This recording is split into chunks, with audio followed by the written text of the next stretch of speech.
ปลุกทุกคนให้รู้ปลุกคนให้ตื่นพุทธะนี่แปลว่ารู้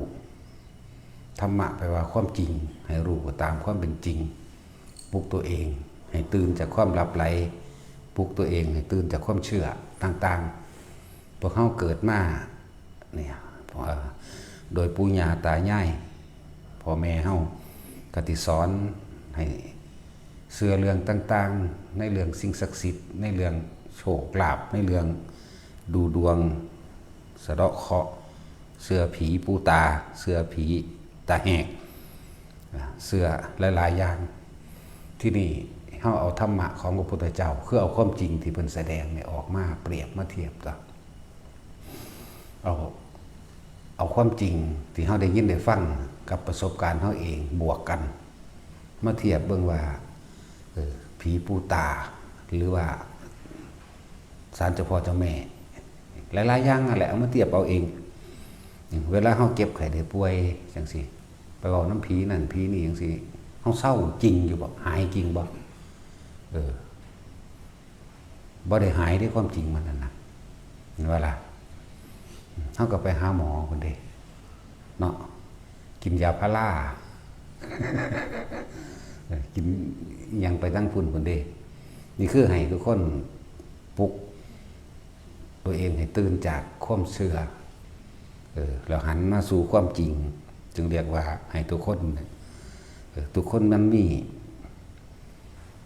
พุทธธรรมในตัวเองหมดนั่นแหละแต่ว่ามันถูกกบเกลื่อนเอาไว้โดยความเชื่อเพราะว่าพวกเขาเกิดมาที่หลังพวกเขาก็เลยถือฝังสอนให้เชื่อแม่นบ่ล่ะสอนให้กลัวก็เป็นธรรมดานั่นแหละ ธรรมดาพ่อแม่เฮากับบ่มีที่พึ่งคือกันคือที่พึ่งตามความเป็นจริงนั่นมันบ่มีอีกอย่างหนึ่งก็เป็นไปตามวาสนาตัวเองบารมีตัวเองที่บ่ได้เข้าใกล้พระอริยะเจ้านำเห็นบ่ล่ะส่วนพวกเขาเจ้าได้อยู่ใกล้พระอริยะเจ้ามาตลอดเขาเจ้าสิก็เลยได้ถึงธรรมง่ายถึงความจริงง่ายปฏิบัติก็เลยง่ายบรรลุง่ายพวกเฮานี่สุวาสิละความเห็นความเชื่ออย่างต่างๆได้มันพอแห้งเด้บางคนก็ยังมาเทียบมาเถียงเฮาอยู่เนาะ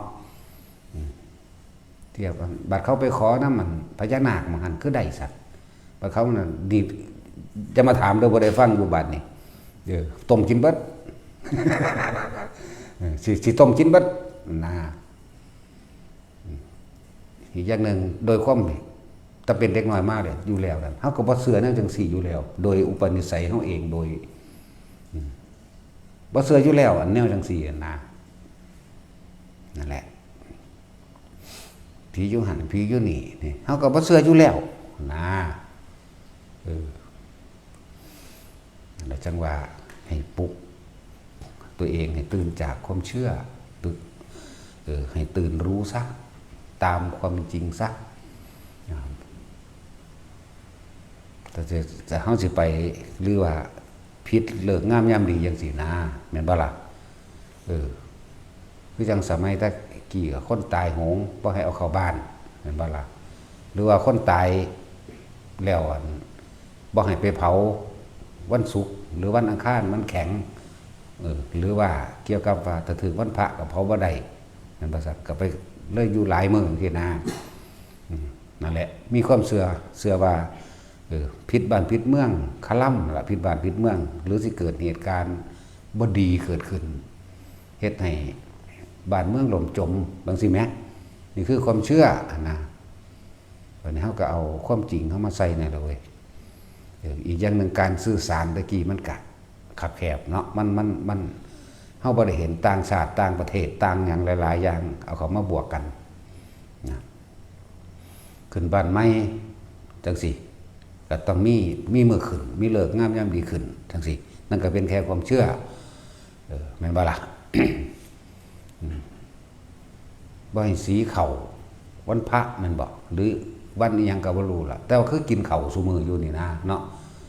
มีความเชื่อว่าวันนั้นไม่ให้กินข้าวนี่บ่มีเด้เนาะคนตายเวลานั้นเวลานี้บ่ให้ซักผ้าหรือว่ากลางคืนบ่ให้ตัดเล็บบ่ให้กวาดบ้านจังซี่บางหม่องก็ว่าบ่ให้เอิ้นกันกินข้าวเนาะว่าผีสิขึ้นมาเห็นมั้ย ลักษณะนี้นี่คือความเชื่อนะเป็นความเชื่อหลายอย่างก็ดอกเกี่ยวกับเรื่องมือนี่ความเชื่อดูดวงเลิกงามยามดีสะเดาะเคราะห์หรือไปขอร้องอ้อนวอนให้เทพเจ้าเห็นใจเทพเจ้าดลบันดาลมือนี่นะเดี๋ยวว่าเป็นความเชื่อตะกี้โอ้ยว่าถ้าปวดหัวเขาเป็นน้ำไปยังขามทางผีตาแหกทางผีเที่ยวทางเจ้าพ่อเจ้าแม่เนาะดังนั้นแล้วมันเลยกว่าเฮาสิลบสัญญาเก่าๆนี่ออกได้พอแห้งอยู่เด้ยังจะมาเถียงกันอยู่พอแห้งอยู่นะนั่นแหละมันเลยเป็นการเนินช้าในการปฏิบัติให้เห็นความจริงในตนเองเรียกว่าปฏิบัติธรรมปฏิบัติให้ถึงความจริงให้รู้แจ้งเห็นจริงตามความเป็นจริงกว่าสิละสัญญาออกได้ธรรมดาดิปฏิกาไปมีความเชื่อเกี่ยวกับเพื่อเครื่องร่างของขันเหมือนว่าล่ะหลายอย่างพวกลงหน้าท้องลงหน้าดากแล้วก็เห็ดหน้าท้องมื้อนี้เนาะสักดิ้งสักไล่สักเสือสักกระต่ายสักเก่งสักกวางสักเตาสักขี้เกียมและแม่งอดขี้เข็บว่าเป็นโศกลาภว่าป้องกันเนาะแล้วก็ถือเอาต้นไม้ต่างๆมาเป็นเครื่องร่างมาเป็นเครื่องป้องกันตัวของป้องกันภัยเจ้าของบางพวกก็ถือเอาสัตว์เอาแขวสัตว์แขวเสือแขวสร้างเล็บสร้างงอนเงือกทั้งสิ้นนะแขวมุตันเป็นเครื่องร่างป้องกันนั่นนี่นะนั่นคือความเชื่อทั้งหมดเลยถ้ามันบ่ตายบ่ได้เด้แขวมันก็เลยแต่มันตันจริงยิ่งบ่เขามันก็ว่าแขวมันแล่นหนีอยู่ตัวแม่นบ่ล่ะนั่นทีนี่คือความเชื่อกว่าเฮาสิลบสัญญาสักทั้งหลายเหล่านี้ออกได้โอ้ยต้องฝึกต้องหัดแล้วความจริงกับหวาดระแวงยังมีความหวาดระแวงอยู่ในใจเนาะแล้วกูสิเชื่อพระพุทธเจ้าแหละแต่ว่าความจริงมันยังมีความหวาดระแวงหวาดกลัวอยู่บ่เชื่อก็จะลบลู่ว่าแม่นบ่ซั่นก็นั่นแหละมันเชื่ออันแหละความหวาดระแวงนะจังว่าปลุกตัวเองโดยเอาความจริงที่พระศาสดานำมาแสดงคือธรรมะนี่แหละเอาความจริงเขามาใส่ถ้ามันรู้ความจริงแล้วมันกับผู้รู้ผู้ตื่นและผู้เบิกบานตามความเป็นจริงการทิ้งสัญญาอารมณ์เก่าๆมันก็ทิ้งได้ง่ายเนาะอันนี้มันบ่แม่นที่พอแห้งเดี๋ยวเราจะต้องอาศัยการได้ยินได้ฟังทำเรื่อยๆเอาบางหม่องมันธรรมดาเด้เห็นพระเป็นคือโตกาลกินีมันดียิ่งพวกไปค้าขายง้อควายจังซี่แต่เห็นพระนี่ซวยยกตีนใส่เด้เพียงแก่เฮ็ดหลังซวยว่าธรรมดาเด้นั่นแหละพอคนบ่เข้าถึงความจริงคนบ่เข้าถึงตัณหาเข้าถึงความอยากคนบ่เห็นความโลภจนหน้ามืดตามัวเฮ็ดอีหยังเป็นเส้นทางที่ผิดๆนั่นว่าซั่น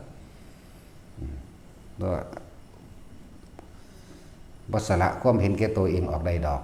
ถ้าบ่มาฟังจังซี่แหละเป็นเพราะว่าเฮาชินชาในการขอต่างๆเริ่มตั้งที่แรกขอให้ผีเจ้าบ้านขอให้ผีปู่ตาขอให้นั่นนี่รักษาขอแม่นบ่ล่ะไปสะเดาะเคราะห์ก็ขอแล้วก็ไปบนบานศาลเก่ามื้อนี้ขอเนาะก็สิละมื้อนี้ได้ บางบ้านเขาปฏิเสธคือจังได๋อันเกี่ยวกับพระกรรมฐานนี่เนาะเขาไล่นี้เลวกว่าหมาคนเด้ในความคิดเขาเห็นบ่ซั่นว่าเฮ็ดให้บ้านเมืองเขาแตกแยกว่าเฮ็ดให้บ้านเมืองเขาบ่อยู่ดีให้บ้านเมืองแห้งแล้งไฟไหม้หยังก็ว่าไปเด้นั่นแหละก็ถือเป็นกรรมของสัตว์นั่นแหละที่เขาว่าเขาหาพระธรรมเองยิ่งซุมื้อนี้ทั้งเปิดอยู่แล้วเนาะเกี่ยวกับการแสวงหาธรรมนี่เปิดกว้างเด้ทั่วโลกเห็นกันในเบิดก็ยังมีความเชื่อแบบผิดๆนั่นแหละขนาดนั้นแหละแต่ว่าเฮาปลุกตัวเองซะทีนี้เฮาบ่อาจสามารถไปแก้ความเห็นต่างของไผได้หรอก เขาบ่อาจสามารถสินำความจริงเขาบ่ไปปฏิบัติด้วยตัวเขาเองเขาบ่คิดคนด้วยตัวเองเขาบ่เป็นผู้นำตนเองเขาบ่ศึกษาด้วยตนเองเขาก็บ่แก้ได้ฉะนั้นก็เป็นเรื่องเฉพาะตนไปเลยมันไฟที่เสื้อยุ่งสั่นก็เสื้อไปแล้วแต่นะเนาะฉะนั้นเขาเอาเฉพาะตัวเขาโหลดเขาบ่อาจสามารถไปแก้ความเห็นของใครได้หรอกเขาบ่อาจสามารถไปบังคับความคิดใครได้เขาต้องนำความคิดเขาเองเขาต้องศึกษาด้วยตนเองแหละมันจึงเป็นเรื่องที่ว่าคนเฮาถ้ามีเมตตาแล้วก็ต้องมีอุเบกขาเป็นที่รองรับต้องมีตัวนี้เป็นที่รองรับตนเองนํแต่เขาไม่เชื่อเราก็ทำอะไรกับเขาไม่ได้เนี่ยก็ว่างไปสัตว์โลกทั้งหลายย่อมเป็นไปตามกรรมของตัวเองกรรมอันเกิดจากการคิดสะก่อนที่แรกคนเฮาสิเป็นไปตามความคิดส่วนมากก็คิดว่าดีนั่นแหละคิดเห็นแก่ตัวนั่นแหละจาก99.99%นั่นแหละนั่นบ่ล่ะแต่ว่าเป็นความคิดดีของเขาที่สิคิดที่เสียสละให้ผู้อื่นอยู่ดีมีความสุขเฮ็ดให้ผู้อื่นมีได้อยู่ได้กินดีเฮ็ดให้ผู้อื่นมีอาชีพการเงินการงานที่ดีนี่จากว่าลบ100%พุ่นแหละที่มาคิดได้คือพระพุทธเจ้านี่บ่มีมันมีมาตราไหนแต่ไรแล้วต่างคนกับต่างหาใส่ตัวเองนั่นบ่ล่ะย่านแต่ตัวเองทุกข์ยากลำบากย่านตัวเองป่วยย่านตัวเองแก่เฒ่าชราย่านตัวเองพัดภาคย่านตัวเองไม่กินนั่นแหละพอความบ่รู้คือว่า คนที่เกิดพร้อมพระพุทธเจ้าก็ส่วนมากก็เป็นคนมีบารมีเต็มมาแหละนั่นบ่ล่ะเพิ่นเทศนาบางองค์เห็นบ่ค่ำเดียวกับบรรลุเลยบางองค์แค่โกนหัวผมตกลงดินเทียเดียวกับบรรลุ2 เทื่อ 3 เทื่อบรรลุนี่แม่เขาจะบรรลุเป็นพันๆจังซี่โดยอธิตปริยายสูตรที่แสดงกับมูชดิน3พี่น้องเทศนากันเดียวบรรลุ1,000จังซี่แม่คือเขาเจ้าเต็มแล้วล่ะมันก็เลยเป็นเพราะว่าเขาเจ้าสร้างมากแบบนั้นนั่นบ่ล่ะเจ้าสร้างบำเพ็ญของเขาเจ้ามาเหลือแต่ว่ามีผู้แสดงความเห็นต่างให้แล้วเขาเจ้าปั้วเลยกันไหมตะกี้เขาก็เจ้าก็ถือเอาในชั้นซีว่านั่นเป็นที่สุดแล้วมันสบายมันบ่ทุกข์แต่ว่ามันเข้าไปยึดในความสงบอันนั้นแม่นบ่ล่ะพ่อตาพระเจ้าบอกว่าแม้ความสงบก็ไม่เที่ยงแน่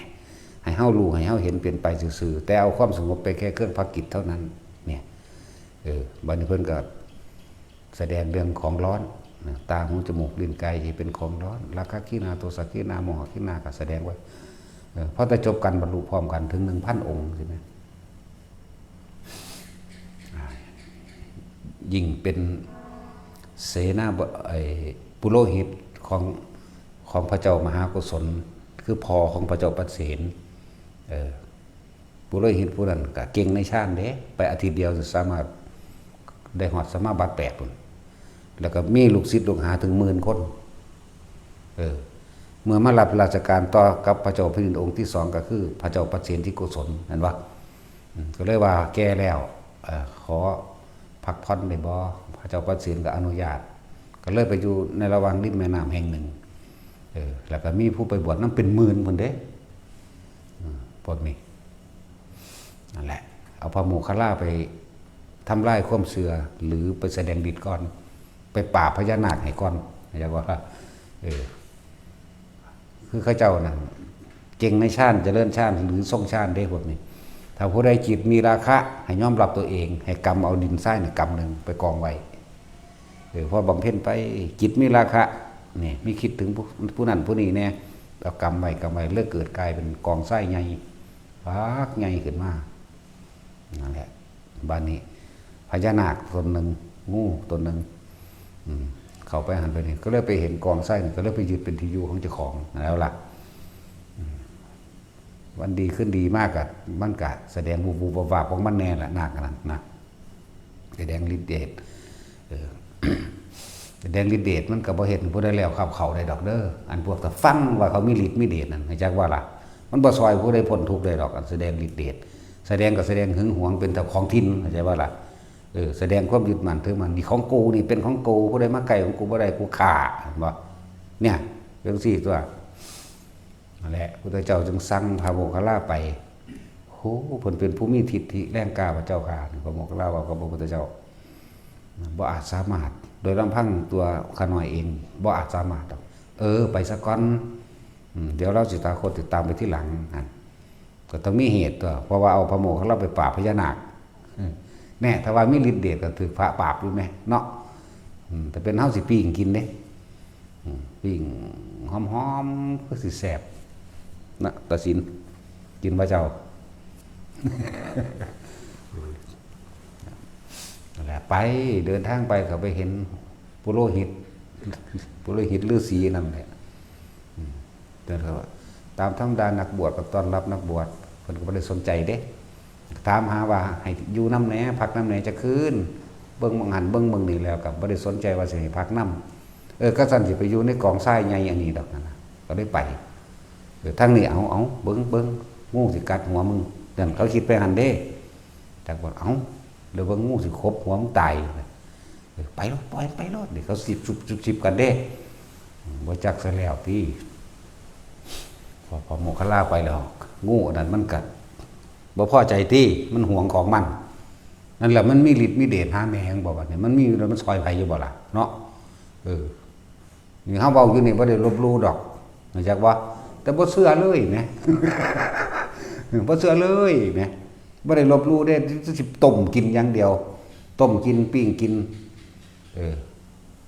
ชั่วกินเนาะตัดสิน โอ้ยเที่ยวนั้นไปเห็นที่เขากำลังบ่ทันใส่เกศเนาะตัดสินเฮาอยู่อันนครพนมอยู่หม่องพระธาตุนี่หูยหลอกหนังไปแล้วยังดีว่านำหน้าเฮาต้มว่ะแน่ก็ว่าอยู่หม่องมันหม่องคนเสือซ้ํมันคือบ่ออกมาครบเฮานี่เนาะนั่นแล้วครบนี่คนพวกนั่นบ่เข้าใจได้ภาษาครบครบไปว่าหยังเนาะครบไปว่ากัด ครบไปว่ากัดนี่อื่นของเฮามันของแท้ล่ะจักบ่นี่ ภาษาเดิมเด้ครบนี่ขาโตอยู่นี่ ครบแปลว่ากัดงูคือบ่กัดเฮานั่นแหละความหมายมันคือบ่ครบเฮาต้องสอนภาษามาขดวันละคำนี่เลยบ่แม่นไปเล่นๆเด้นี่ว่าของจริงเด้นี่ครบแปลว่ากัดนี่ภาษาเก่ามันเป็นซั่นแหละ นั่นแหละพระโมคคัลลาก็ปราบฤทธิ์เดชลงไล่เรียบร้อยแล้วก็จังยอมสิโลลาภแต่ว่ากระนั้นก็ยังบ่ทันได้ฟังนะปราบพญานาคอันนี้จบลงได้แล้วพญานาคเฮ็ดเป็นตัวนี้น้อยซ้ำใส่เดือนนี่แหละเพิ่นก็เทศนานิดหน่อยแต่ว่าเขาก็ยังบ่ยอมจนกว่าพระพุทธเจ้ามาพระพุทธเจ้ามาน่ะพระพุทธเจ้าแสดงธรรมเลยบรรลุ10,000พร้อมกันเบิดเห็นบ่ล่ะทั้งสั้นตัวนี่เป็นปุโรหิตผู้รับใช้พระมหาโกศลในราชการที่ของพระมหาโกศลมหาพระเจ้าปัญเสนโกศลที่โกศลแล้วครับ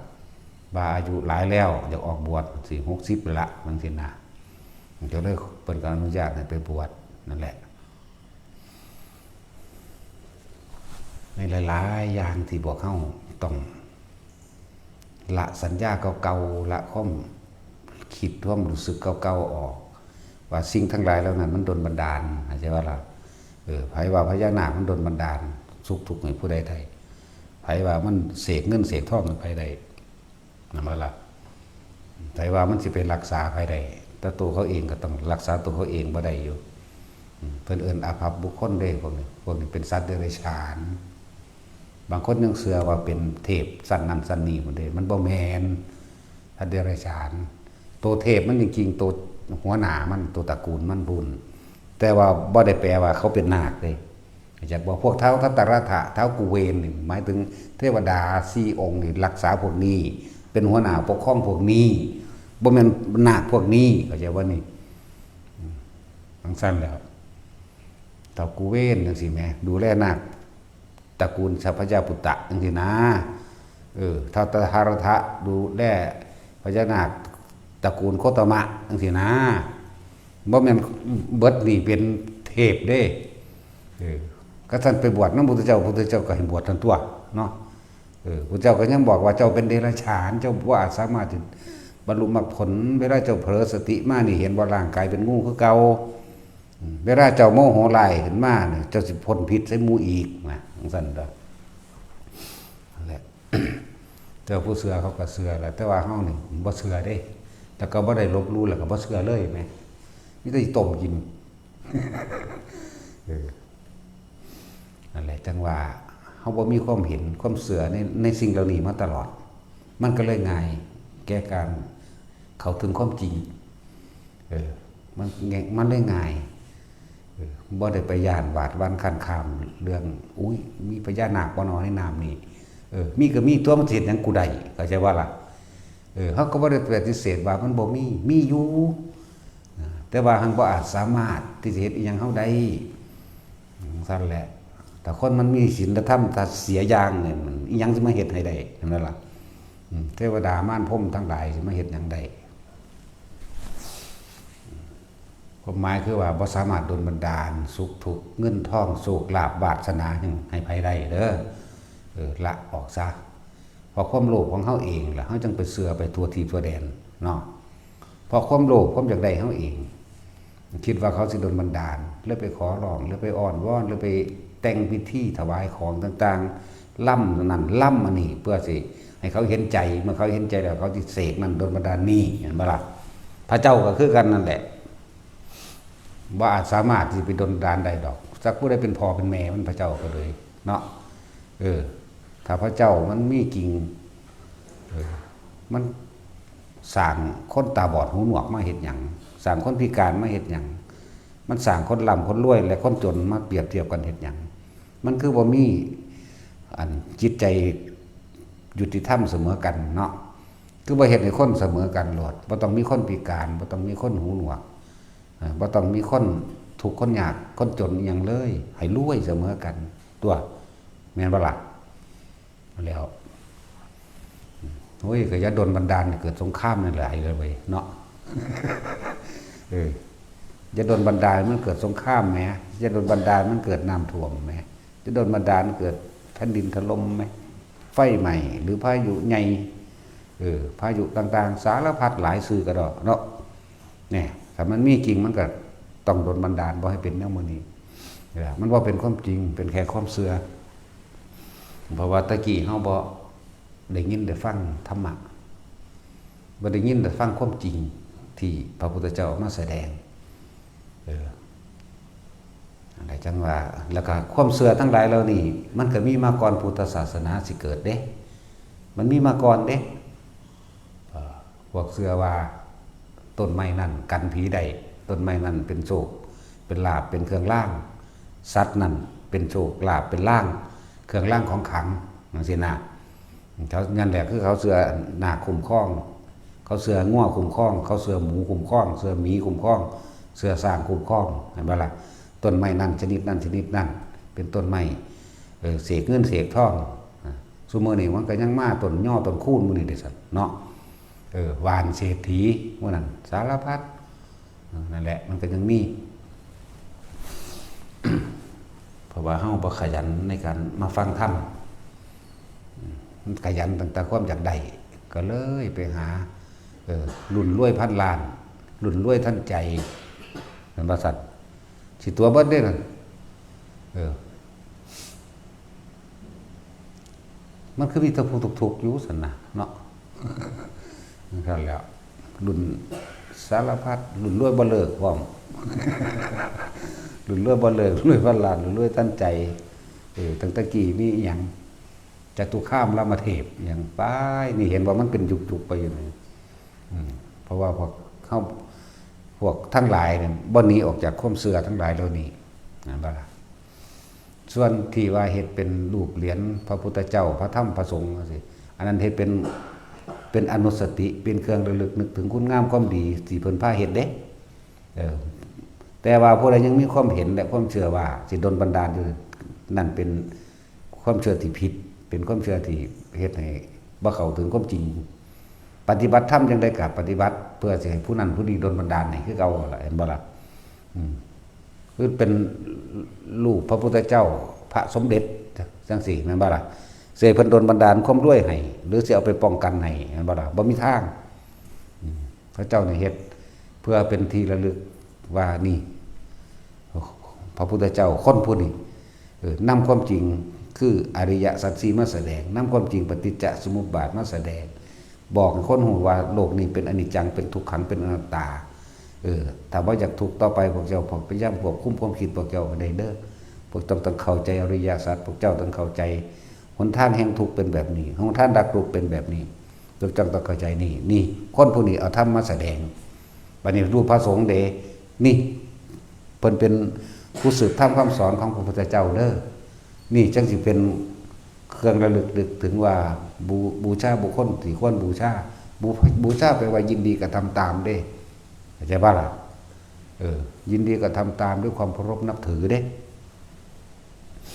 บ่แม่นฮักดอกไม้ใส่หิ่งพระหรือสื่อดอกไม้พวงมาลัยต่างๆนั้นเป็นของบูชาภายนอกจากบ่ล่ะแต่ว่าก็เป็นส่วนหนึ่งของการบูชาอยู่พี่ความเห็นของเฮาพี่มันตรงกับคำสอนเด้จังสิแม่นนั่นแหละจังว่าทุกคนเข้าใจความจริงที่อธิบายซ้ำๆซากๆอยู่เดี๋ยวนี้นะแต่เฮาเข้าใจความจริงแล้วเฮาก็สิใช้ชีวิตง่ายไปเป็นหลงไหลในการบวงสรวงสะเดาะเคราะห์อย่างต่างๆขนาดบางพวกสิปั้นพระพุทธเจ้าจังซี่มีบวงสรวงหัวหมูแม่นบ่ล่ะบวงสรวงหัวหมูไก่แน่เป็ดแน่ก็มีนี่ฮอดเหล้าบัดนี้อ้าวผิดเบิดมันก็เป็นเรื่องของเทพเจ้าไปแล้วนะแม่นบ่ล่ะคันนั้นคนในศาสนาพุทธนี่แหละนั่นแหละไปบวงไปหาเห็ดแนวนั้น เป็นความเห็นผิดพระพุทธเจ้าบ่ได้พาบวงสรวงอย่างนะเฮาคือบ่คิดไปถึงต้นฉบับแม่นบ่ล่ะเพิ่นพาบวงสรวงอยู่ว่าหรือว่าเพิ่นไปอาราธนาพรหมจโรกาธิปติปฏิภาหายะเพิ่นไปว่าอยู่บ่ว่านะแม่นบ่ล่ะบ่ว่าเลย100%ล้าน%เลยบ่มีว่ากันแล้วกันนั่นแล้วบ่ได้ไปเชิญอาราธนาพระพรหมพระหยังมาเด้เห็นบ่ล่ะนี่บ่ได้แต่งหัวหมูหัวหมาเด้แต่ว่าเพิ่นบ่มีพิธีหยังเด้บุญหรือบาปเกิดขึ้นจากจิตที่มันมีอยู่แล้วถ้าอยากละออกก็พยายาม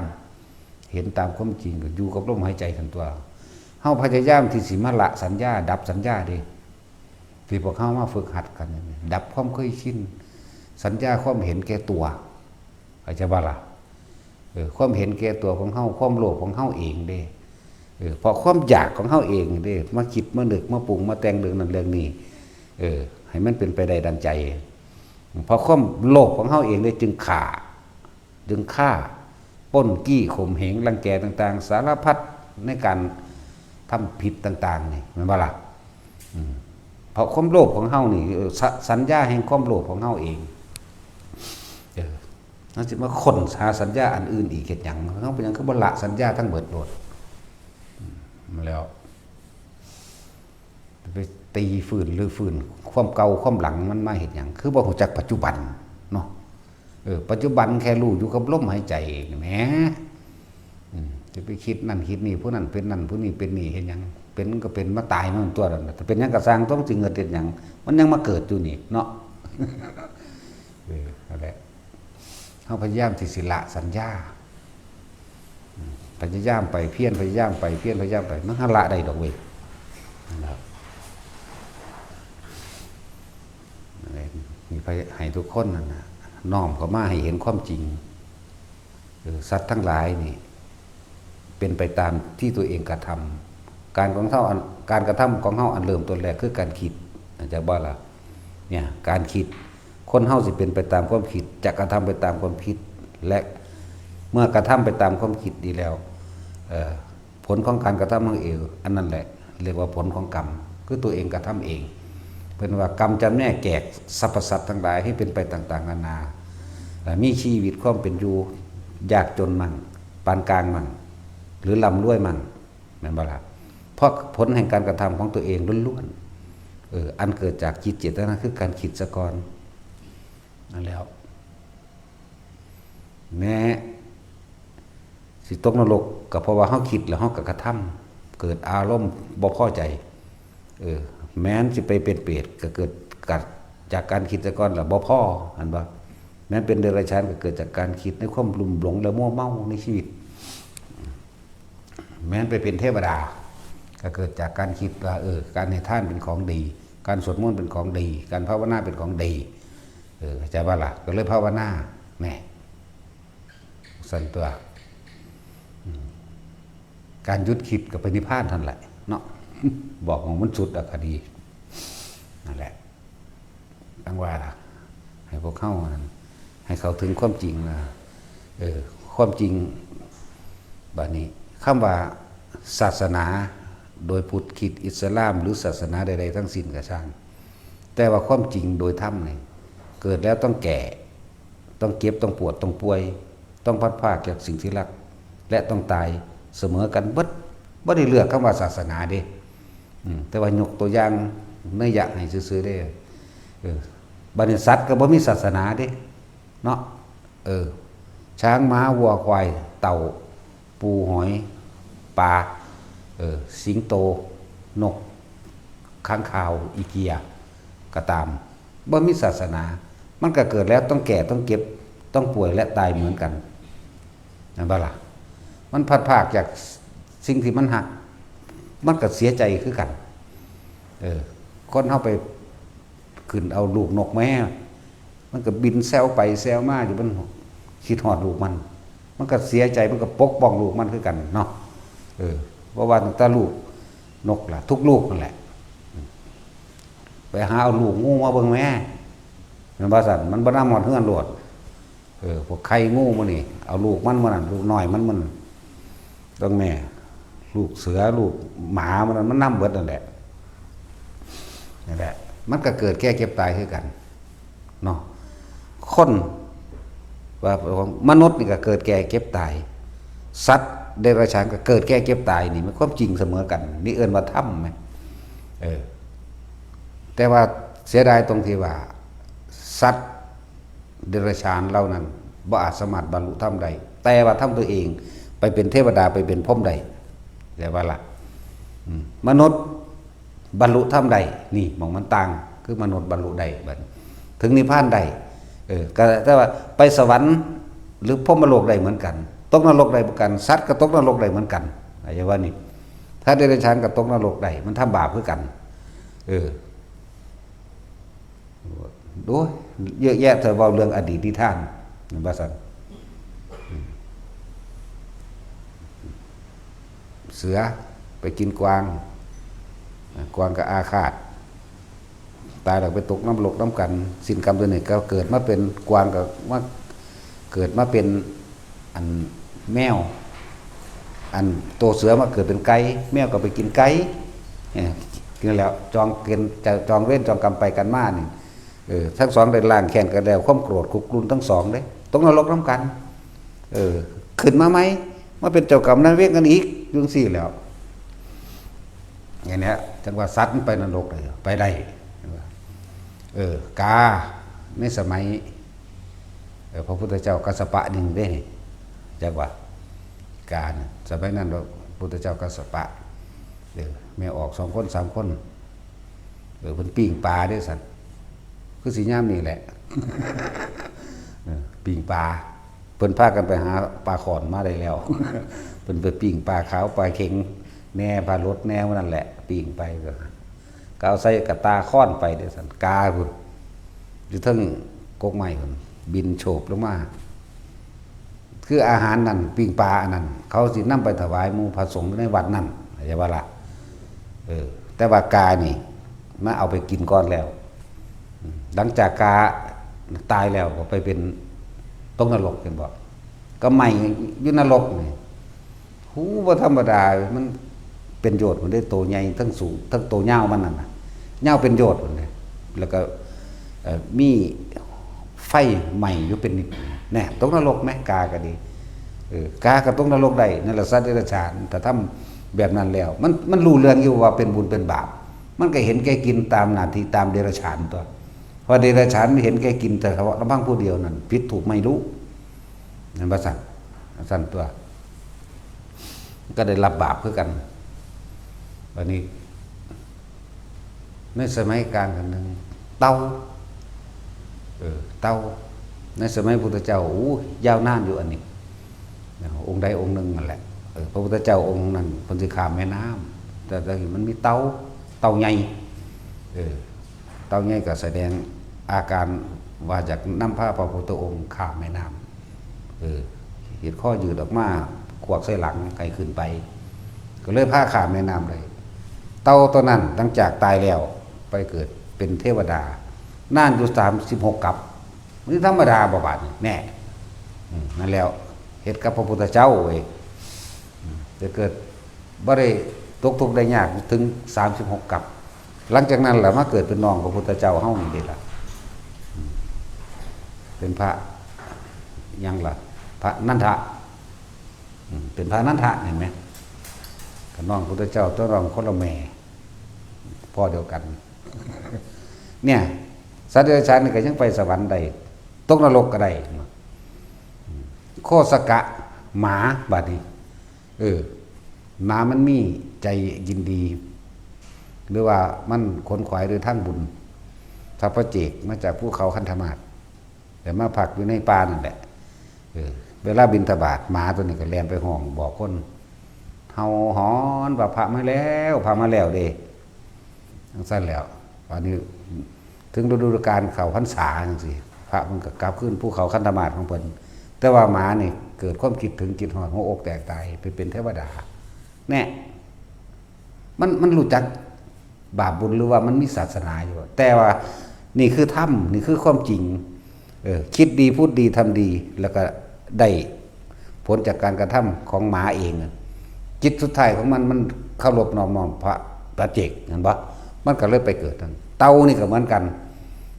เต่านี่มีความพอใจกระดิ่มยิ้มย่องภูมิใจอยู่ตลอด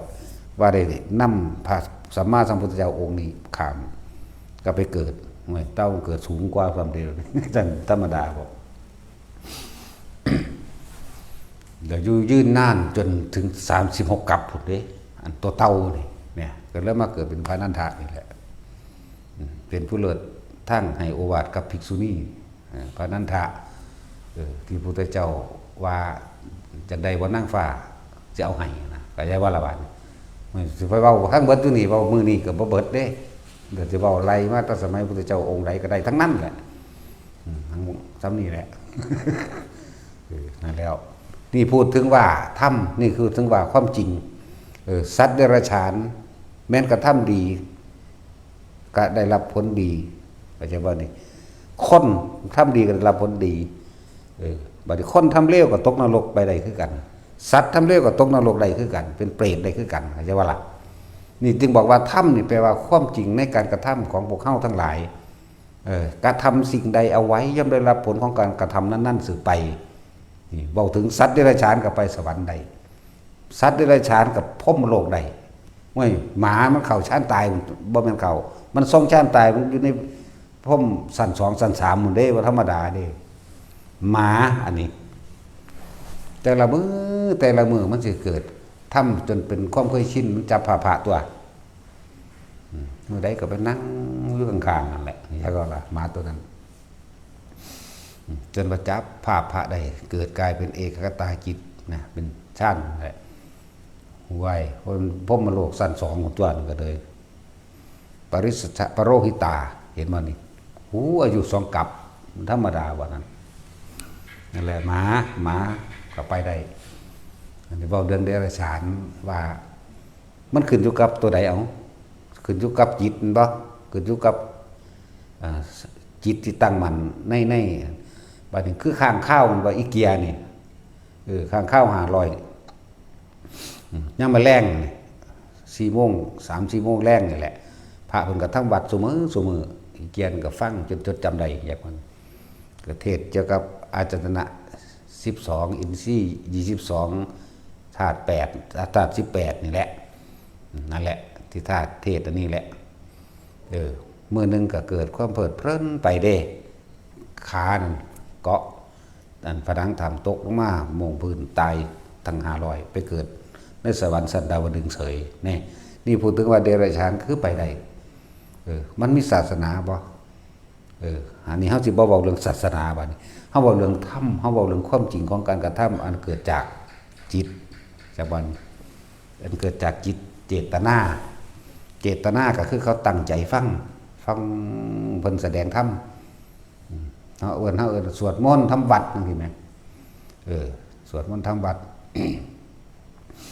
นั่นแหละเขาก็ยังไปสวรรค์ได้นี่คือเว้าถึงความจริงเว้าเรื่องธรรมเว้าเรื่องความจริงของการกระทำอันเกิดจากจิตเจตนานั่นแหละเรียกว่าธรรมะจึงบ่ได้แบ่งแยกชนชาติวรรณะบ่ได้เลือกว่าเจ้าอยู่ในชนชั้นกษัตริย์แพทย์สูทรปุโรหิตทหารบ่ได้แยกบ่ได้เกี่ยวกับขอทานจากว่าล่ะบ่ได้เกี่ยวกสิกรรมพวกการเกษตรบ่ได้เกี่ยวกับว่าพวกนี้เป็นทาสถ้าน้อมจิตเข้ามานึกถึงสิ่งที่มันดีเว้าดีกระทำดีก็สามารถไปสวรรค์พรหมโลกได้เหมือนกันปฏิบัติดีแล้วก็ไปนิพพานได้เหมือนกันพระอิหยังที่เป็นจันทานสว่างได้ล่ะลืมแล้วนี่สว่างยังล่ะที่พระพุทธเจ้าบวชขอท่านให้ผู้แรกเลยนะสว่างได้วะแต่ชื่อได้วะว่าได้ติ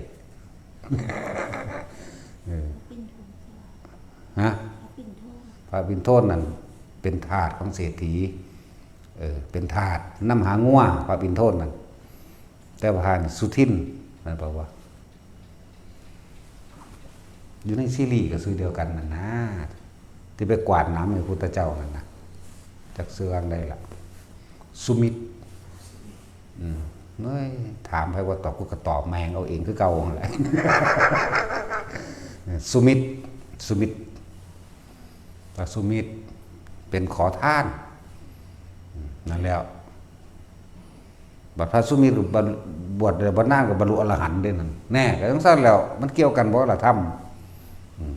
บ่ได้เกี่ยวกับว่าผู้นี้เป็นขอทานเด้แม้กระทั่งขี้ทูตขอทานกับสุปาพุทธะอย่าว่าล่ะบุรุษโลกเลื้อนสุปาพุทธะนั่นบ่แม่นสุปาพุทธะที่เป็นพระเฒ่าพระพุทธเจ้าเฮาเด้บุรุษโลกเลื้อนอันนี้ก็ขอทานพร้อมทั้งเป็นขี้เงินพร้อมก็ยังบรรลุธรรมได้แน่สั้นเลยนั่นแหละจังว่าไม่เกี่ยวกับชนชั้นศาสนาใดๆทั้งสิ้นบ่เกี่ยวบ่ได้เลือกหญิงบ่ได้เลือกชายทุกคนเสมอกันเบิดขึ้นอยู่กับการทำจิตของเจ้าของมันเป็นทุกอย่างเกิดจากจิตเด้อล้มอยู่ที่จิตเด้อจิตกับผู้รู้ก็มันก็รู้ในหันแหละทุกคนมันก็รู้เกิดรู้ตายคือกันเบิดนั่นแหละแต่มันบ่ยอมรับซื่อๆแหมเนาะทุกคนมันก็ย่านเจ็บย่านปวดจะป่วยคือกันล่ะทุกคนก็เจ็บกับปวดกับป่วยคือกันอยู่ไหมตายคือกันอยู่ไหมแล้วทุกคนก็น้อมแม้ความเกิดเป็นทุกข์คิดเบิ่งกันหน้านี่แม่นบ่ล่ะทุกข์แบบใดวะเนี่ยก็คิดซะเจ้าของตัวทุกข์เพราะว่าหิวอยากกินนั่นอยากกินนี่บ่ได้กินคือเขาก็มีทุกข์เพราะว่าร้อนทุกข์คือสภาวะที่ทนได้ยากทั้งกายกับแบนนี่ทุกข์มันสองกันบ่แล้วก็ทุกข์ใจกับทุกข์กายนี่แหละมันสองอยู่แล้วเวลาเฮาหิวข้าวหิวน้ำนั่นนี่มันก็เมื่อยมันก็ล้ามันก็เพลียโอ้มันทุกข์เพราะว่ามันหิวข้าวอยากน้ำเมื่อยเพลียเด้มันทนได้ยากเพราะว่ามันเจ็บมันปวดมันป่วยปวดหัวปวดแขวเด้เพราะว่ามันไข้เป็นไข้นั่นไข้นี่เด้ก็ว่าไปตัวเพราะว่ามันเฒ่าแก่ชราเด้ไปยากมายากเด้นั่นทุกข์เพราะว่าอยากได้สิ่งใดก็บ่ได้นี่โอ้นี่มันแม่นความเพิ่นแม่นบ่ล่ะเนี่ยขึ้นอยู่ที่ความคิดของเฮาเองนี่มันเด้บัดนี้เฮาสิหักมาล้างความยึดมั่นถือมั่นจากบนหักล้างออกละสัญญาออกสัญญาว่าเจ้าของร่างกายนี่เป็นเจ้าของบัดนี้ก็คิดทั้งใจนี่ละเว้ยถ้าว่ามันเป็นเจ้าของคือว่าบังคับว่ามึงอย่าหิวมึงอย่าร้อนมึงอย่าหนาวมึงจะปวดหัวแม้อย่าปวดแขวแต่มันเป็นของเจ้าของอ๋อนี่มันบ่เป็นของเจ้าของนี่ผู้ใดก็คิดได้คือกันเด้ล่ะนั่นสิยอมรับบ่เนาะแล้วสุดท้ายเราก็ต้องตายไงนั่นแล้วมันก็คิดได้คือกันเบิดนั่นแหละนี่คือความจริงที่น้อมเข้ามานี่จึงบอกว่าการพิจารณา การพิจารณาหรือวิปัสสนานั่นแหละพิจารณานั่นแหละให้มันเห็นตามความเป็นจริงคิดไปนี่เกิดมากกับเจ็บปวดป่วยเหมือนกันเมื่อเกิดมากกับเฒ่าแก่เหมือนกันเบิดเกิดมากกับตายเหมือนกันเบิดผู้นั้นก็ตายผู้นี้ก็ตายความตายนี่เป็นสิ่งที่หลีกเลี่ยงบ่ได้ไผก็ตายกูก็ตายมึงก็ตายแล้วเฮาก็เห็นคนตายมามากมายมหาศาลแล้วเดี๋ยวนี้เห็นว่าล่ะเฮาก็ยอมรับในมันตัวสัตว์เดรัจฉานก็ตายคนก็ตายนะไอ้ความตายนี่บ่เลือกใครได้บัดนี้ตายทั้งหมดได้บัดนี้เนี่ยมันก็คอยคิดเข้ามามันก็ยอมรับเมื่อมันยอมรับมันก็หาเครื่องอยู่หั่นตัวคิดหาวิธีแก้ความตายมันคิดหาบ่ได้แม่นบ่ล่ะแล้วสาเหตุแห่งความทุกข์ก็คือความอยากของเองเนี่ยผู้ใดก็คิดได้เด้บัดเพิ่นดับทุกข์แบบใดเพิ่นดับความทุกข์ทรมานเพิ่นดับความกังวลเพิ่นดับความร้อนเพิ่นหยุดมันแบบใดก็ในเมื่อว่าคนเฮามันเป็นทุกข์คนเฮามันกระวนกระวายคนเฮามันหวาดกลัวสารพัดต่างๆก็เกิดจากความคิดถ้าเฮาบ่คิดซะอย่างมันสิเอาหยังมาทุกข์กันตัวมันก็น้อมเข้ามาตัวผู้ใดก็ดับได้คือกันแน่มันก็คิดเข้ามาบ่ได้เกี่ยวกับผู้หญิงผู้ชายบ่ได้เกี่ยวกับต่างชาติศาสนาอหยังบ่มีบ่เกี่ยวกันเลยได้ทั้งหมดตะกี้มันบ่ได้มีคำว่าต่างศาสนาอหยังมากมายเด้เห็นบ่ล่ะนี่ตะกี้ก็บ่ทันได้มีแล้วอันคำว่าศาสนานั้นศาสนานี้น่ะมีแต่พิธีของคนทางพราหมณ์ซื่อพวกนั้นเป็นพวกเจ้าพิธีพระเห็นนั่นพระเห็นนี่พระบวงสรวงพระมีความเชื่อว่าตะกี้ พระพรหมเขาเชื่อว่าพระพรหมสร้างโลกพระพรหมดลบันดาลโอ้ยมีก่อนพระพุทธเจ้าเฮาสิอุบัติขึ้นมาในศาสตร์นี้ซ้ํตัวพุ่นแต่พระพุทธเจ้าเฮาเกิดเป็นงูอยู่พุ่นผู้ที่ทัดหนักใหญ่พุ่นงูความรู้นี่มันมีเฉพาะโพธิสัตว์เด้อบ่แม่นว่ามันสิดลบันดาลได้เบิดเข้าใจว่าล่ะอันเป็นพิเศษสัตว์พิเศษอยู่แล้วพวกนั้นแต่ผู้ใดอ่านศึกษาโดยตำรามาแล้วว่าเอาลูกแก้วให้จังซั่นจังซี่เฉพาะโพธิสัตว์สัตว์ที่เป็นเฉพาะโพธิสัตว์จึงสามารถจักว่าล่ะบารมีเพิ่นเต็มบ่แห้งแล้วเหลือแต่เศษมันกำไรแสนกับนึงเด้นั่นน่ะไปนำเอาพวกคิดผิดเห็นผิดซื่อๆตัวในถ้าสิเว้าว่า10ศาสตร์สุดท้ายตะกี้มันก็หลายกว่านั้นอยู่ดอกเพียงแต่ว่าเขามาขัดหลอกขัดกรองซื่อๆให้เห็นชัดเจนเลยว่า10ศาสตร์สุดท้ายบ่ถือใต้หลายกว่านั้นนั่นแหละ บ่แม่นว่าสิดลบันดาลได้ทุกโตดอกมันก็เป็นไปตามบุญตามกรรมของไผของมันเนาะนั่นแหละสร้างคนเถียงว่ะ สัตว์ที่เป็นโพธิสัตว์ที่เป็นเดรัจฉานก็สร้างย่อมมีหยังที่สูงกว่าหมู่อยู่แล้วถ้าเป็นสร้างก็มีกำลังกว่าหมู่ถึง500เชือกพุ่นจังต่ำ5เชือกสร้างตัวเดียวนี่สิมีกำลังยิ่งกว่าสร้างตัวอื่นกำลังเท่ากับช้าง5เชือกเป็นต้นอย่างว่าล่ะถ้าเป็นคนบางศาสตร์เพิ่นเอานิ้วซี่ซื่อๆดิลมแล้วได้ระนาดไปจังซั่นตัวเพิ่นเป็นทหารเพิ่นบ่ลบดอกเพิ่นบ่ฆ่าแต่ว่าอาศัยพุทธานุภาพอันบุญเพิ่นสั่งสมไว้สมัยการศาสตร์นึงเพิ่นได้ไปบูรณะ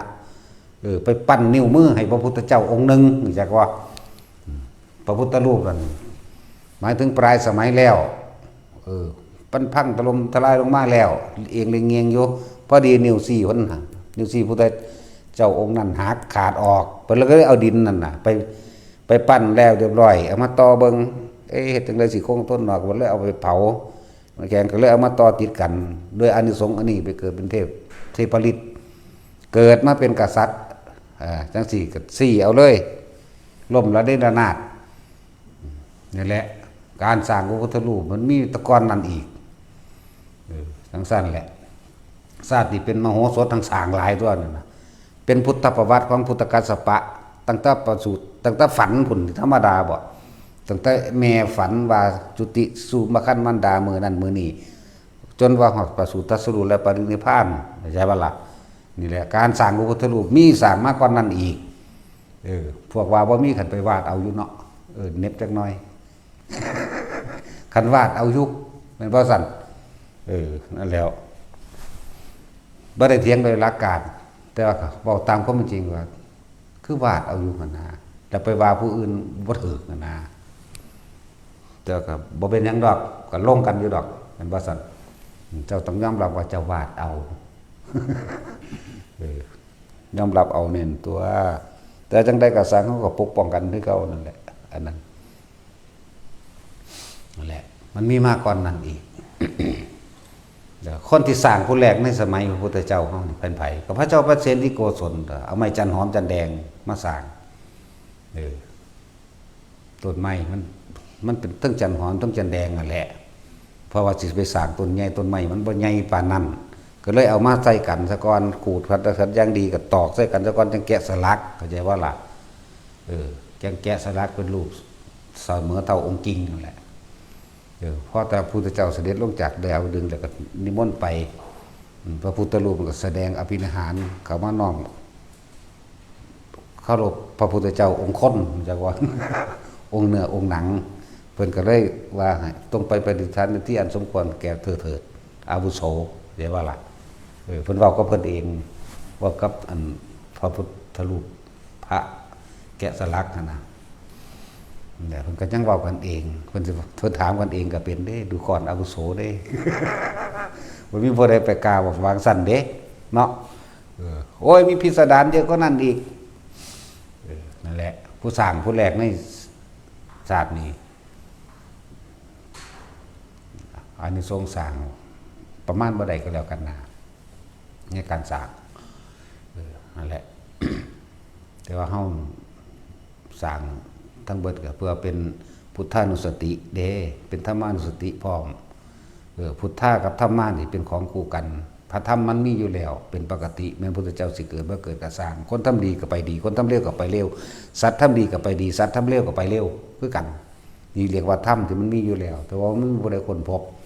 มันบ่มีผู้ใดนำออกมาแสดงได้มีพระพุทธเจ้าผู้เดียวพระพุทธเจ้ากับพระธรรมแล้วเป็นอันเดียวกันนั่นแหละ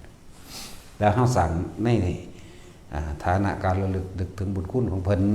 ต่อเพิ่นเป็นผู้จำแนกแจกธรรมออกมาให้พวกเขาเห็นเอิ้นว่าอุเทศิกะเจดีย์สร้างอุทิศ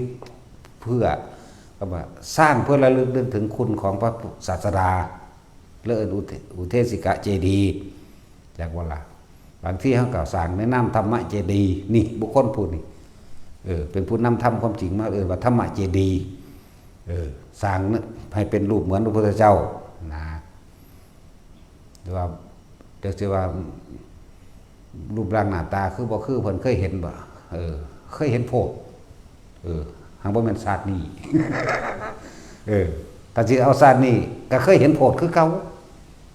แต่ว่าก็เห็นไผเห็นมันเนาะเฮาศาสตร์นี้เฮาเห็นพระเจ้ามาแล้ว 3,584,392 พระองค์และแถมซ้ำเคยได้บวชนำเพิ่นเป็นเอหิภิกขุบวชโดยปากของพระพุทธเจ้าเลยเธอจงเป็นภิกขุมาเถิดทำอันเรากล่าวดีแล้วเฮาก็กล่าวพุทธังสนังคัจฉามิธัมมังสังฆังสนังคัจฉามิโดยซ้ำไปเคยเห็นโพธิ3,584,392 พระพุทธเจ้าสิไปว่าหยังซ้ำนี่หลายกว่านั้นอีกสิบ่เว้ามาอันนี้ว่าเอาเฉพาะเคยบวชนำบ่ได้บวชนำแต่พระเจ้าพระพุทธเจ้าโคดมหนึ่งเด้อันนี้บ่นับใส่เด้นี่เพราะว่าบ่ได้บวชนำเพิ่นแต่ว่าเกิดนำเพิ่นอยู่ในศาสตร์นั้นจักว่าล่ะแล้วไม่บอกมาเลยขึ้นแห้งขึ้นศูนย์ สร้างคนถามว่าเคยเห็นป่ะมึงก็มาเข่าชาติสีสมาบัติ8มึงก็เห็นตัวสีแม่มึง มึงมาฝึกกับกูแต่แม่มึงอยากหนุจักเนาะพูดไปหาอยู่ผู้เดียวน้ำปลาน้ำผาสือว่าจะเอามาเบาได้เนาะนั่นแหละคนเข้าใจว่าเฮาหากระบวชเท่าใดกูมันเท่าใดล้านพรรษาแล้วเด้ ไล่ขึ้นหลักไปเบิ่งที่แต่ว่าบ่แม่นนั่นบ่ล่ะบางชาติได้ 8,000 พรรษาบางชาติได้ 4,000 พรรษาแล้วแต่อายุของพระพุทธเจ้าองค์นั้นเด้อายุของพระพุทธเจ้าองค์ 80,000 ปีบางแสนปีบางเด้ของพระโคดมเฮานี่สั่นตัวนี้แปลว่าล่ะ80 ปีนึงแต่เพิ่นแสดงธรรมก็45 ปีนึงมั้ยเนาะสั่นก็หมู่เด้สั่นแล้วบางองค์ก็ 40,000 ปีองค์ 80,000 ปีแสนปีพระโคดมเฮานี่น้อยโพดแต่ว่าก็เพิ่นเป็นผู้ยิ่งยวดโดยปัญญาตรัสรู้เร็วเพิ่นนี่แต่ว่าเร็วก็คือบำเพ็ญตั้ง6 ปีเนาะนังว่านั่นแหละมันสิลามไปทางอื่นมันสิไกลโพดเว้าแนวคนบ่รู้จักนำเนาะ คนก็มักเลยถ้าบอกอย่างสิเนาะว่าเรื่องพระเจ้าองค์นั้นมีอายุเท่านี้องค์นี้เท่านี้เนาะอยากฟังอันแนวจังสันพวกกันก็เรื่องไกลๆนี่คือว่ายันทูเลวาบางเรื่องที่ผ่านมาแล้วมันไกลคือว่าถ้าสันติเกวาก็หมายถึงว่าเรื่องไกลๆดีกว่าปัจจุบันดีกว่าเนาะสิแล้วแต่เรื่องบ่ท่านได้เกิดก็บ่ไปดอกอภิสังกิติตวาอันนั้นรู้จักบ่แล้วพวกนักเรียนบาลีปท8 9รู้จักอยู่แต่ว่าสำนึงบ่จักเด้เนาะสำใดสำนึงบ่จักเด้นี่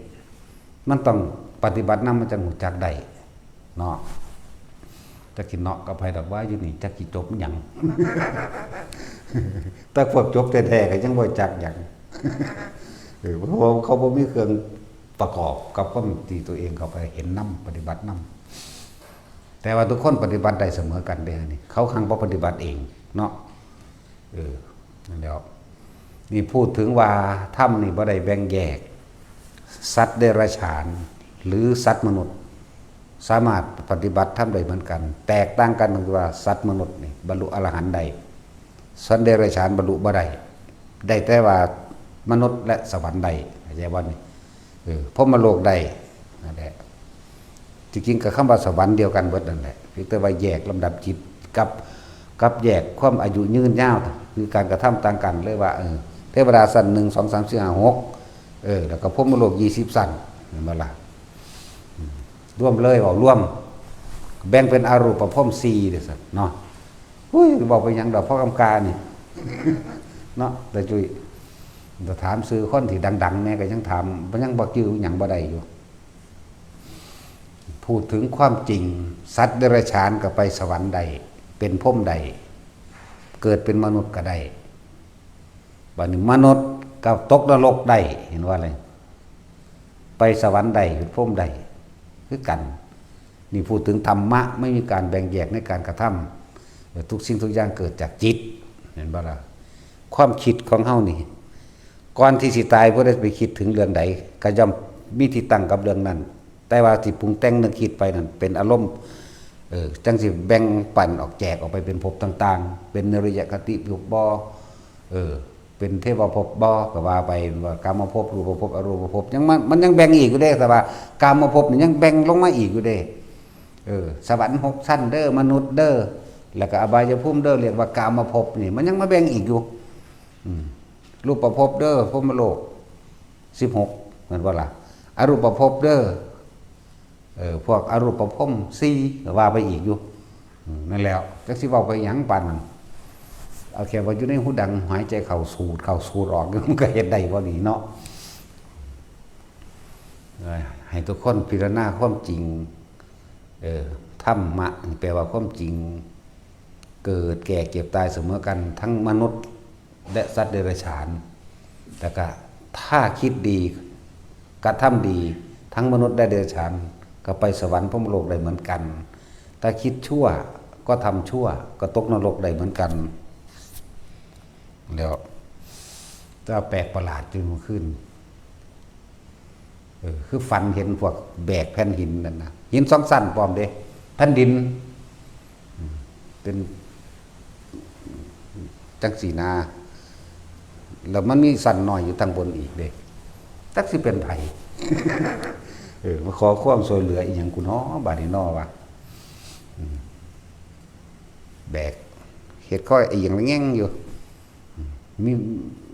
มีไฟพร้อมแต่ว่าบ่เป็นไฟลูกเป็นไฟทาน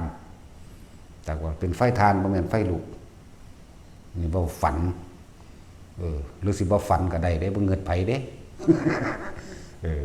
ทั้งว่าพ่อบ่ให้เขาด่าหลายซื่อๆดอกแต่ว่าด่าก็สร้างโคตรแมงดอกว่าเนาะเว้าเรื่องฝัน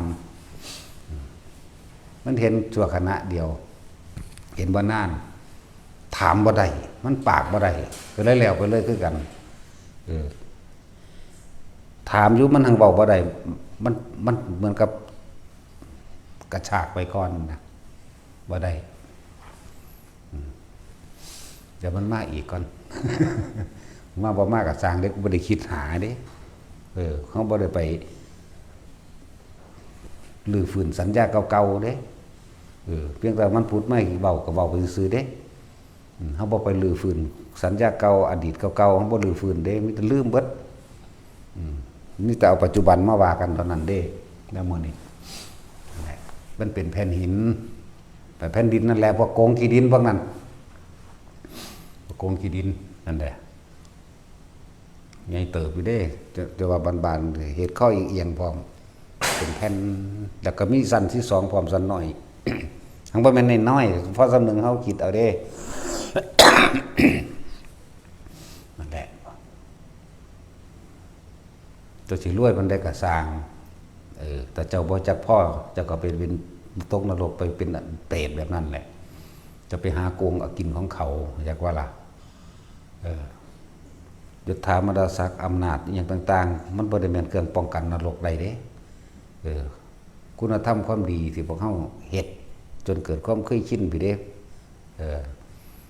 จิตสุดท้ายคนเฮามันชินกับเรื่องใดมันสิคิดเรื่องนั้นเด้เนาะปัญหาคือบ่ชินกับเรื่องล่มโลดจังสำบายเนาะฝึกให้มันชินฝรั่งอังกฤษเขาก็บ่ได้รู้ธรรมะหยังเด้ล่ะแต่ว่าเขามาฝึกสมาธินำเฮาเนี่ยเขาก็สามารถรู้เห็นนั่นนี่ได้คือกันเห็นบ่เกิดความสงบได้คือกันเห็นตามความเป็นจริงได้เหมือนกันผู้มีอุปนิสัยวาสนารู้ล่วงหน้าก็รู้ได้เหมือนกันรู้ล่วงหลังก็รู้ได้เหมือนกันนั่นว่าซั่นแล้วนี่ไปว่าหยังจึงบอกว่าธรรมะนี่เป็นของกลางบ่มีแบ่งบ่มีแยก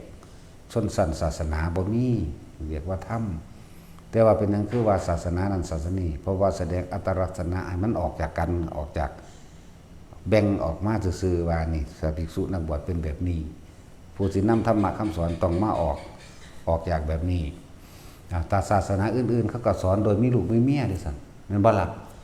เขาจะเอาหยังมาสอนเรื่องนิพพานก็มีแต่บอกว่าพระเจ้าสิมารับเอาเท่านั้นเด้ล่ะแล้วก็พิสูจน์ก็บ่ได้อีกพระเจ้าจักไปเป็นพ่อเป็นแม่มันเนาะจะเกิดในตระกูลใดนามสกุลวางใดบุเนาะมีแต่อ้างเอาซื่อของเฮากันมีเด้พอชื่อว่าสุโธทนะแม่ชื่อว่าสิริมหามายาแม่เลี้ยงชื่อว่าประชาบดีเมียชื่อว่าพิมพาลูกชื่อว่าลาหุนแน่เฮาก็ยังมีอยู่เกิดอยู่พุทธกรุงกบิลพัสยังก็ว่าไปตัวนั่นบ่ล่ะมีสำเนาสมโนครัวอยู่เด้ล่ะ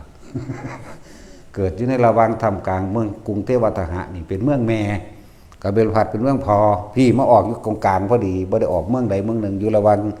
เส้นเขตแดนพอดีนั่นว่าซั่นนั่นแหละมันก็เพิ่นก็ยังมีสำเนาทะเบียนบ้านอยู่ คือมันพิสูจน์ได้พวกนี้พิสูจน์โดยพยานหลักฐานใด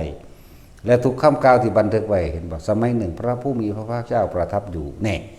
ประทับอยู่ไสเชตวันนี่คือวัดเชตวันนี่มหาวิหารนี่แล้วเทศนาให้ไผฟังนี่มีเพิ่งพยานบุคคลมีทั้งพยานหลักฐานขี้ดินขี้ดอนอยู่นั่นเห็นบ่ซั่นอันนี้มีแต่ผู้ใดผู้สั่งเอาสั่งหาแม่มึงบ่สิตัวเบิดนั่นแหละเนาะพิสูจน์คนก็พิสูจน์บ่ได้ถ้าพระเจ้ามันมีกิ่งขอได้กิ่งนั่นโลกนี้บ่มีสงครามนั่นคือมันบ่มีมันเกิดจากความโลภของเจ้าของเองเกิดจากความเห็นแก่ตัวของผู้นำเอาศาสนามาอ้างแต่มันมีก็บอกมันมาฆ่ากูได้แม่ท่านพระเจ้านั่นสู้จะมาฆ่ากูได้กูฆ่าได้อยู่คนนั่น แต่ว่าเอาแนวพิสูจน์บ่ได้นั่นน่ะเห็นบ่ล่ะแล้วโลกนี้ถ้ามีพระเจ้าและโลกนี้ถ้ามีการขอจากสิ่งศักดิ์สิทธิ์ได้จริงบ่มีผู้ใดทุกข์เลยเด้อบ่มีคนทุกข์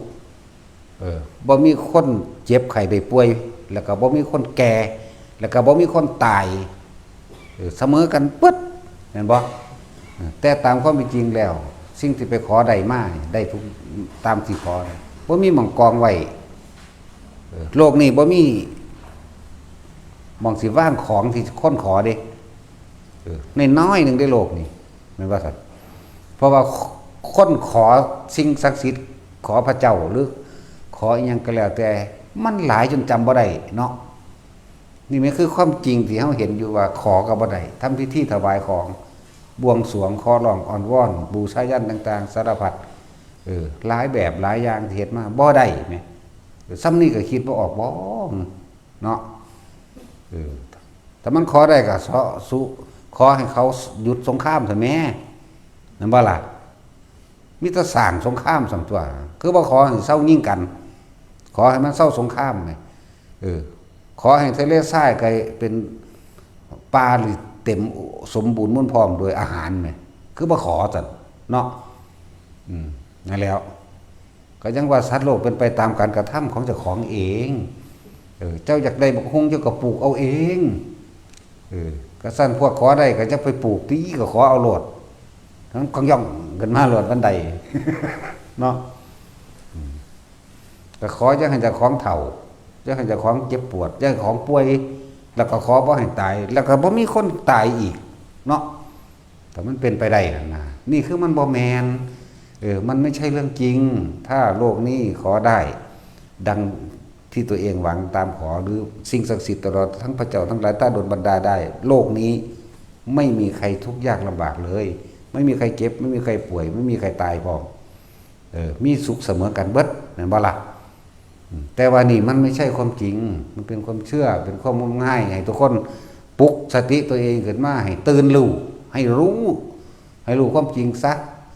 ทุกสิ่งทุกอย่างได้มาเพราะเราหาเองนี่บ่ได้ไปได้มาเพราะว่ามีผู้สร้างให้เห็นบ่ล่ะจันตัวขอตำแหน่งจะถามดาศักดิ์ได้คนบ่ได้เรียนหนังสือก็สักขอไปเป็นนายกสตรีมันจะได้อยู่บ่ล่ะบาดเอาตาสินไปเป็นประธานาธิบดีเอากูจะขอเป็นประธานาธิบดีประเทศนั้นประเทศนี้ก็น่าเอาแม่ขอซะแม่เนาะนี่แต่เขาสิล่ำอ้อยฟาดกลางหลังนั่นแหล้วสั่นเด้อก็มันบ่ได้นี่พูดถึงความเชื่อกับความจริงให้ทุกคนปลุกตัวเองปลุกให้มันตื่นนึกให้มันรู้ตามความเป็นจริงคำว่าพุทธะนี่มันบ่แม่นเรื่องว่าศาสนาเด้นี่มันว่ารู้ธรรมะตามความเป็นจริงรู้ตามความเป็นจริงเด้พุทธธรรมนี่ใส่ได้เบิดบ่ว่าสัตว์เดรัจฉานแล้วคนเด้มนุษย์ใส่ได้เบิดเด้นี่บ่ได้แม่นเรื่องของอัตลักษณะอัตตาตัวตนในความจริงมันนั่นน่ะบ่มีศาสนาแต่ว่ามีธรรมเลยเข้าถึงธรรมเลยจากบ่นี่บ่แม่นเรื่องของศาสนาแต่เป็นเรื่องของความจริงคือธรรมนั่นแหละจังซั่นแหละ คือว่าแล้วสุว่ามิถอนออกกับความเห็นเรานี่ได้เนาะซั่นแหละผู้ใดเข้าถึงความจริงแล้วมันบ่บาดบั่นคันครามเลยมันมีความตื่นความหยาดความกลัวสิ่งใดทั้งเบิดเด้ถ้าเฮาบ่ย่านตายแล้วเอามันสิมีอีหยังให้ย่านอีกเลยนี่ย่านผีก็ย่านตายนั่นแหละเนาะสิย่านหยังอีกนั่นแหละชีวิตถ้าปราศจากความกลัวแล้วอยู่ใดก็ได้เบิด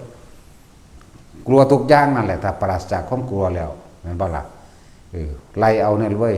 จะมาเว้าย่านแมงสาบย่านขี้เกียจแบบย่านแมงบ่งขนบ่ซ้ำนี่ก็แม่นบ่ซั่นแต่คนมันบ่มีความย่านตายมันบ่ย่านหยังจักอย่างดอกซั่นถ้าผู้เข้าถึงความจริงแล้วน่ะสบายบ่มีหยังให้ห่วงเด้ห่วงไปหยังก็ห่วงไปตายนึงแม่เนาะแล้วถ้าเข้าถึงความจริงนี่คือธรรมคือความจริงมันเป็นสื่อมันแต่ที่จริงแล้วบ่มีแมงยังจักอย่างหรอกอยากบ่ล่ะบ่ล่ะและให้มันถึงซะก่อนไผก็ดีให้มันถึงให้มันว่างเบิดว่างเบิดจากสิ่งทั้งหลายทั้งปวงแล้วสิเว้ายอดมันก็สิ่งทั้งหลายทั้งปวงบ่ควรเข้าไปยึดมั่นถือมั่นความสงบก็บ่ให้ถือแต่ก็ให้รู้ซื่อๆเข้าใจว่าล่ะเทวดาอินพรหมจังซี่ก็บ่ได้ให้ถือแต่ให้บอกว่ามันมีซื่อๆแต่เฮาบ่มีในมันเห็นมั้ยทุกอย่างมันก็มีตามนั้นแหละแต่ว่าบ่มีในเฮาเพราะเฮาบ่มีเข้าใจว่าล่ะคำว่าปล่อยว่างนี่มันเป็นแค่คำเว้าซื่อๆเด้ปล่อยจริงๆบ่มีคำเว้าเด้ไม่มีคำพูดใดๆนั่นแหละมันเป็นของที่นอกเหตุแล้วก็เหนือผลใดๆที่เฮาไปคาดคะเนได้เลยถ้าเฮาเข้าถึงความจริงอันสูงสุดแล้วแต่ว่าล่ะเพิ่นว่านิพพานมั่งธรรมธาตุมั่งก็ว่าไปมันก็เป็นเรื่องของเพิ่นว่ามันเทียบได้ตั้ง20ซื่อพุ่นได้แนวมื้อนี้ ดับเย็นมั่งหยุดคิดมั่งสิ้นคิดมั่งสิ้นหวังมั่งแล้วแต่สิว่าไปเด้แค่ว่าเป็นเครื่องสื่อสารเพื่อให้เขาไปถึงจุดนั้นซื่อๆเด้นั่นแหละแต่ทุกคนมีสิทธิ์ถึงเบิดเด้อยู่นี่อยากว่าล่ะอยู่ในหูลมหายใจนั่นแหละในหูดังไผหูดังมันเอาสมาทาน